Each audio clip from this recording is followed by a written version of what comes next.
तैयारी online YouTube channel में आपका स्वागत है। जैसा कि आप दोस्तों को पता है कि तैयारी ऑनलाइन यूट्यूब चैनल विभिन्न प्रतियोगी परीक्षाओं की तैयारी में आपके हेल्प के लिए बना है। इसमें हम कोई भी टॉपिक,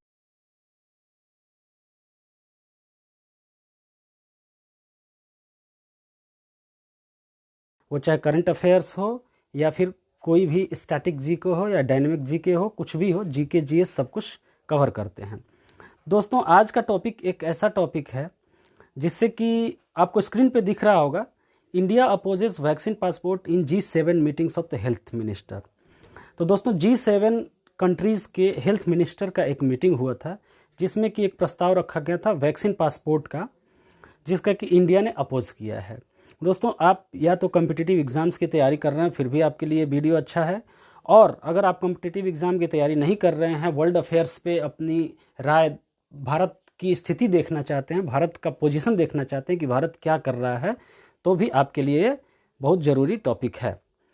तो जैसा कि आप स्क्रीन पे देख रहे हैं कि वैक्सीन पासपोर्ट का भारत ने अपोज किया है। वैक्सीन पासपोर्ट का जो भी प्रस्ताव है उसका भारत ने अपोज किया है।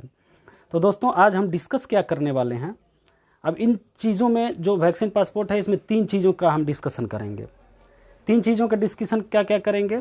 सबसे पहले तो हम जानेंगे कि वैक्सीन पासपोर्ट है क्या, वैक्सीन पासपोर्ट के बारे में सारी जानकारी, ठीक है। उसके बाद इंडिया अपोज क्यों कर रहा है, इसका कारण तो सिंपल है, बट आगे चल के आप जानेंगे इंडिया अपोज क्यों कर रहा है। और इसके बाद हम जानेंगे G7 के बारे में। G7 है क्या, G7 के स्वास्थ्य मंत्रियों की बैठक हो रही थी, G7 क्या है और G7 के सदस्य कौन कौन से हैं, देश हैं, भारत उसका सदस्य है या नहीं है, ठीक है। तो दोस्तों, सबसे पहले जानते हैं कि वैक्सीन पासपोर्ट है क्या। तो वैक्सीन पासपोर्ट, इसको डिजिटल हेल्थ पासपोर्ट भी कह सकते हैं और कहते हैं। दोस्तों, ये एक डिजिटल डॉक्यूमेंट होगा जिसमें आपके स्वास्थ्य की पूरी जानकारी होगी। विशेष रूप से आपकी कोविड-19 की रिपोर्ट नेगेटिव है और आपने वैक्सीन ले ली है, इसकी जानकारी होगी, ठीक है।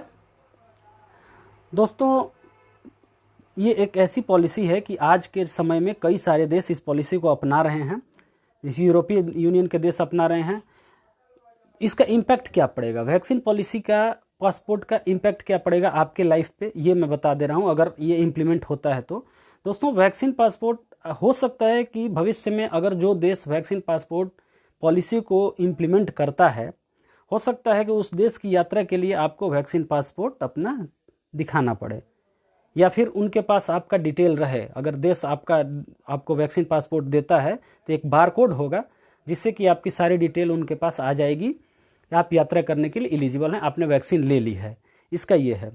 इजराइल एक पहला ऐसा देश है जिसने कि वैक्सीन पासपोर्ट अपने लोगों को, अपने देश के अपने नागरिकों को जारी करना शुरू कर दिया है। और एक चीज़ और, ये वैक्सीन पासपोर्ट अमेरिका के कुछ राज्यों में अनिवार्य किया गया है और कुछ राज्यों में इसे अनिवार्य नहीं किया गया है, ठीक है।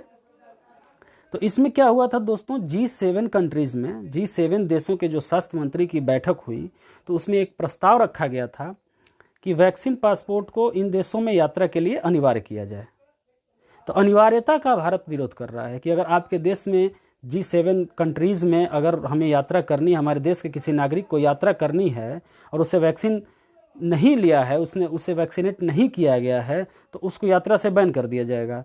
तो इस तरह से भारत इसके अगेंस्ट है, ठीक है। अब हम देख रहे हैं कि भारत क्यों विरोध कर रहा है। तो भारत का विरोध करने का कारण सिंपल है।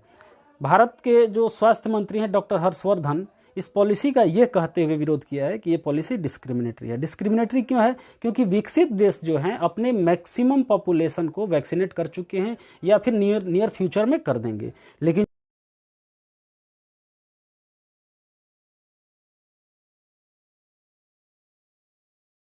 बहुत कम लोगों को अभी वैक्सीनेट किया गया है। जो भी कारण रहा हो, भारत सबसे बड़ा मैन्युफैक्चरर है, सबसे बड़ा प्रोड्यूसर वैक्सीन का, फिर भी भारत में बहुत कम लोगों को अभी तक वैक्सीनेट किया जा सका है।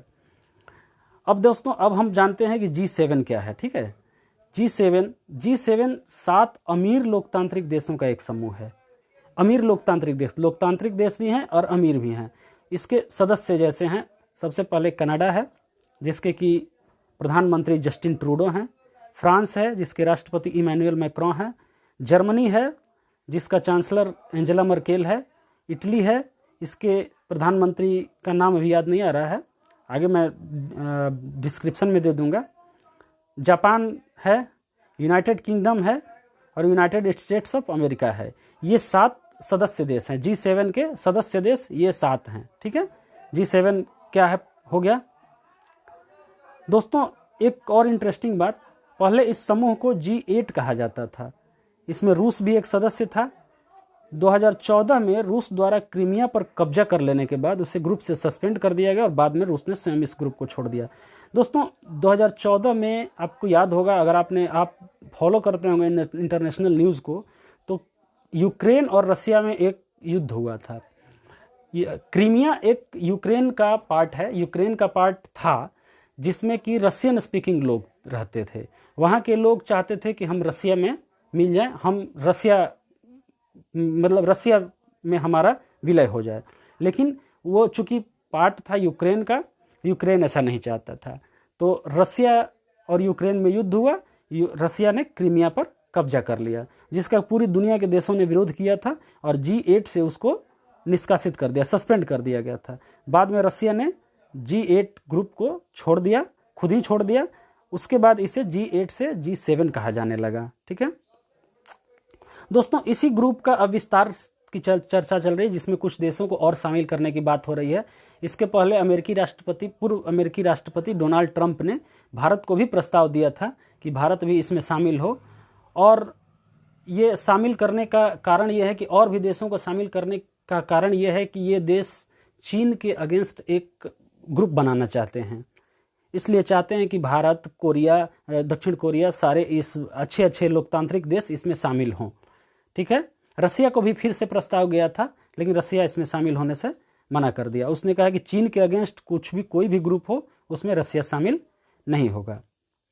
अब दोस्तों एक चीज़ और आपके दिमाग में आ रहा होगा कि भारत तो G7 देशों का सदस्य नहीं है, ठीक है, लेकिन इसके स्वास्थ्य मंत्री, हमारे स्वास्थ्य मंत्री G7 की मीटिंग में, स्वास्थ्य मंत्रियों की बैठक में क्या कर रहे थे? तो दोस्तों भारत को एक गेस्ट के रूप में आमंत्रित किया गया था, और भारत जल्दी ही, हो सकता है कुछ ही दिनों बाद, G7 का मेंबर भी हो जाए और G7 को बढ़ा के G8 या G10 भी कर दिया जाए। ठीक है दोस्तों, आज हमने ये जाना वैक्सीन पासपोर्ट क्या होता है और G7 के बारे में पता किया। दोस्तों अगर आपकी राय हो तो मैं अगला वीडियो इस पे बनाऊं, G7 और G20 आदि जितने भी वेरियस संगठन हैं उसके ऊपर मैं वीडियो बनाऊंगा।